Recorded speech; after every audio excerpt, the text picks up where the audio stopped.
The letter came in a gold envelope, thick paper, embossed logo, Whitman Leisure Holdings, reclaiming nature for luxury living. Inside, a glossy flyer. Coming 26, the Palmetto Legacy Golf Club, where elegance meets heritage. I stared at it over my morning tea. The address listed, land off Highway 8, just east of town. I dropped the cup, because I knew that land, everyone in town did. It was called Hollow's End, a stretch of overgrown grass and sinking trees. No one built there. No one walked there after dark, because we remembered, even if the world didn't. My name is Virginia Ginny Bramble. I'm 74, retired librarian, widow, daughter of Staff Sergeant Thomas Bramble, U.S. Army, WWI veteran. He died when I was 6, buried with nothing but a folded flag and an iron marker, right there in Hollow's End.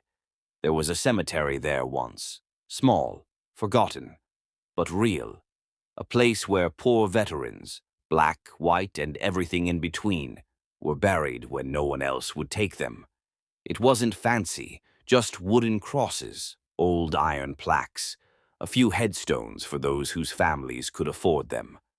My mama said we used to picnic there in '49, said the spirits were kind. Then in '72 the land was declared unused. The crosses were pulled, the records lost in a fire. But we remembered, especially the old women. We tended to graves with wildflowers, left coins, whiskey, cigars. But time passed, and now a developer wanted to build a golf course on it. I walked into the mayor's office that afternoon, slid the flyer across the desk. Mayor Rowley barely looked up. "It'll bring jobs, Ginny. Clean up that mess." I asked, "What about the cemetery?" He sighed. "There's no cemetery, Mrs. Bramble. No official record. No deed. Just stories."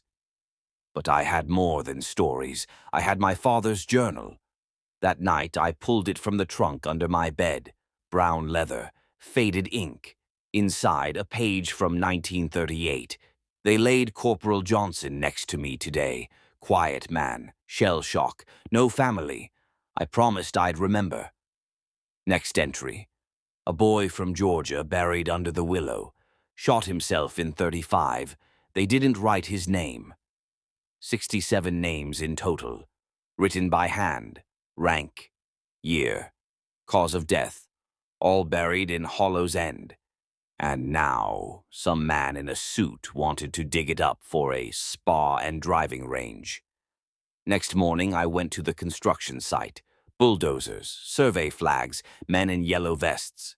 I asked for the foreman. He said, "Sorry, ma'am, no cemetery here, just rocks and roots." I held up the journal, said, "Then tell me why I can feel my father standing right there." I pointed at the willow tree, still alive, still bending toward the ground like it was praying. The man laughed. "You don't want to start trouble, old lady." I looked him in the eye. "No, I want to finish it." That night, the first thing happened. The bulldozer stalled. Wouldn't start. Mechanic said the battery melted. Second machine, same issue. Then the survey flags disappeared. Workers found them in the trees, bent into crosses. One man quit on the spot, said he heard voices whispering under his feet. The company said it was vandals. Put up cameras. They caught nothing, just static. I called the local newspaper, told them about the cemetery. They laughed, said, "Unless you've got bones, it's just a ghost story." So I found bones. At dawn, I returned to the site. Buddy with me, my old dog, blind in one eye. He sniffed, led me to the willow. I dug by hand, 10 inches down, a brass button, then bone, then a tooth. I called the coroner. He confirmed human remains, male, likely pre-1950. The story ran the next morning. Woman finds evidence of Forgotten Veterans Cemetery on Future Golf Course. It went viral. Veterans groups called me, asked for names. I gave them the journal. Then the emails started. Anonymous, threatening. One said, "Graves don't pay taxes. Golfers do." But I wasn't afraid because I knew the ground would speak. And the dead? The dead remember. The second morning after I uncovered bones near the willow in Hollow's End, new trucks arrived in town. Not with bulldozers, with lawyers, men in tailored suits, not a speck of dirt on their polished shoes. One of them, young and smug, knocked on my porch. He said, "Ms. Bramble, Whitman Holdings respectfully requests you cease interfering with our project. Consider this a final courtesy." I held my father's old journal tight in my hands. "Son," I said, "you can pave your golf course in gold. But if you think I'll let you rip up my daddy's grave, then you don't know who you're dealing with." That night, my power went out. So did my landline. But I had candles, and my dog, Buddy, by the window. He growled all night. And around midnight I heard marching. Faint, distant, bootsteps in rhythm like a worn-out record player stuck on an old military hymn. The next morning a bulldozer caught fire, with no one inside. Mechanics said the engine hadn't even been running. Another bulldozer had words etched into its side. "We served. You profit." The workers started whispering. One quit on the spot, said he saw a man in a WI uniform standing at the edge of the woods, then vanishing in thin air.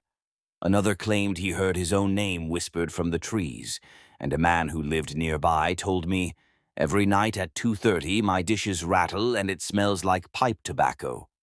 I returned to the archives, dusted off the boxes, found an old cemetery record matching my father's notes. Over 70 names, every one a veteran, all listed as buried in Hollow's End. I mapped the names by location, realized that Hole 9, the future centerpiece of the luxury course, would be built right over a mass grave. I went to Pastor Watkins, a Vietnam vet himself. His father was buried at Hollow's End. I showed him the journal. His face turned pale. He said, "We need to hold a service before it's too late." That Sunday we stood in the field, just 15 of us, old-timers, grandkids, young mothers. We read the names aloud, all of them. When I spoke, Sergeant Willis Rain, 1918, gas attack, buried without family. The wind kicked up, like something answered. By Monday, half the construction crew had walked off the job. One left a note. "The dead are louder than you think." Whitman Holdings called an emergency town hall. City courthouse. I came armed, with the journal, the press clippings, the dog. The representative from the company, slick hair and sharp smile, said, "Superstition won't stop progress." I stood up, looked him dead in the eye. "This isn't superstition, it's memory, and you're paving over it." When the city council voted, it was 4-3. Approved. As I walked outside, I told the local reporters, "You gave permission to desecrate the dead, but they won't stay silent. And worse, neither will the living." That night, the entire town lost power. One neighborhood at a time, not due to storms, no wind. It was as if the town itself refused to watch. The next morning, a message was found tacked to the mayor's door, typed like an old telegram. "We are buried beneath your tires. We will not rest. Sergeant TB and 67 friends." The mayor called it vandalism, but people started paying attention. I called a meeting at the library. 40 people showed up. A local vet stood and said, "I fought so we wouldn't have to fight again, especially not to keep our dead out of a luxury resort." That same day, a new sign appeared at the construction site. No vandalism, no fire, just a printed notice. Closed due to unresolved conditions. And I knew, it wasn't just us anymore. The ground remembered. And the dead? They were standing with us. The third week into the standoff, the world started watching. Not because of us, because of what started happening at night. Security guards reported men in WWI uniforms marching in the fog. One worker saw a shadow saluting at the flagpole, but there was no flag. A drone camera picked up dozens of cold spots moving across the field at 3 a.m. And then the dreams started. The mayor's wife dreamed of a man with one eye and a missing leg sitting on the foot of her bed. He said, "Tell your husband to remember his oath." Pastor Watkins dreamed of his father. Same uniform, same gravel voice. "You can still stop this," he whispered. Even the construction site manager walked off the job after waking up to find muddy boot prints across the inside of his locked trailer. By now, the story had gone national. CNN, The Washington Post. Even BBC ran Ghosts of Hollow's End, small-town fights to protect forgotten veterans. Whitman Holdings sent in PR teams, smiling women in pantsuits handing out leaflets. "We honor America's history. We promise a respectful development. We will build a memorial hole." A memorial hole? They wanted to put a plaque on the 13th green. I called it what it was: modern grave robbery. I took Buddy and walked the perimeter, left wildflowers at every marked grave. Over 70. That's 70 soldiers, 70 lives, one of them my father. That's when the new evidence came. A retired town clerk, Ms. Edna Rowe, contacted me. She was 91, almost blind, but her memory was sharp. She said, "I remember when they pulled those records in 72, said they were damaged, but I kept copies, just in case." She handed me a shoebox. Inside, original cemetery plot maps, burial licenses, letters from Army officials, names, ranks, dates, all proving that Hollow's End was, without question, an official veterans' burial ground. I scanned it all, handed it to Senator Wiles, a veterans' rights champion. He called an emergency federal injunction. All construction stopped. The next city council meeting was standing room only. Vets in full dress uniform, Gold Star mothers. Even high schoolers holding signs, "Don't build on bones. Let them rest. The dead served. Now it's our turn." The mayor resigned that night. 2 council members stepped down. Whitman Holdings backed out, announced the Palmetto Legacy Golf Project was suspended indefinitely due to community concerns.